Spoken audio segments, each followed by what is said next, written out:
বাংলাদেশের মানুষের আবেগ এত কোথা থেকে আসে আসলে আমরা বুঝি না। বিশ্বকাপ ফুটবল খেলার জন্য নিজের জমি বিক্রি করে কেউ পতাকা বানায়, কেউ নিজের বাড়ি রং করে। আর ভাই কি লাভ হইব? এত টাকা খরচ করে কি লাভ হইব? আর্জেন্টিনা জিতলেও তোমার কোনো লাভ হইব না, ব্রাজিল জিতলেও কোনো লাভ হইতো না।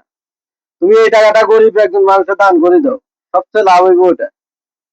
তুমি সব দিকে পাইবা, আখেরাতেও পাইবা, দুনিয়াতেও পাইবা। তুমি ব্রাজিলের জন্য আর আর্জেন্টিনার জন্য জীবন দিয়ে কোনো লাভ হইতো না, 2 টাকার ফায়দা হইতো না। আসলে মূলত কথা হচ্ছে যাই, তাদের জন্য সাপোর্ট করে, সাপোর্ট সবাই বেশ রকম করে, সাপোর্ট করা ভালো। সবাই পছন্দের একটা দল থাকতে পারে। তাই বলি যে অতি আবেগ হয়ে নিজের সম্পদ বিক্রি করে আবার কেউ পতাকা লাগাইতে যায়, ওইখান থেকে পড়ে মারা যায়, কি লাভ? কোনো লাভ নাই। আর্জেন্টিনাও তোমার অর্থ ক্ষতি হইলে 2 টাকা আনি দিয়ে যাইতো না তোমার বাড়িতে, ওই যে ব্রাজিলও দিবে না।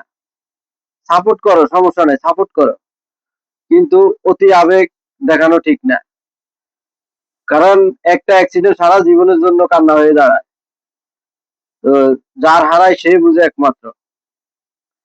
আবার কেউ আছে বাংলাদেশের মধ্যে শোডাউন করে, কেউ আছে আপনার এই কি জানি কয়, ওই বন্ধু বান্ধব নিয়ে অনেক আনন্দ উল্লাস করে। করো না ভাই, আনন্দও করার প্রয়োজন আছে, তাই বলি যে অতিরিক্ত কোনো কিছু ভালো না। অতিরিক্ত যে কোনো জিনিস ক্ষতি করে। নিজের সম্পদ বিক্রি করে যায় অন্য দেশের জন্য পতাকা একটা লাগাইলাম অনেক বড় করি, কোনো লাভ হইতো না, কোনো লাভ নাই। তারা তোমার ওই সম্পদ ফিরেও দিত না, তারা তোমার অর্থও দিত না। আবার কেউ আছে দুধ দিয়ে গোসল করে, কয় ব্রাজিল হারিয়ে গেছে, ব্রাজিলের সাপোর্ট আর করতাম না। কেউ আছে আর্জেন্টিনার জিতে গেছে অনেক উল্লাস করে না। আসলে এত আবেগ ভালো না, এত আবেগ দিয়ে কোনো লাভ হইতো না।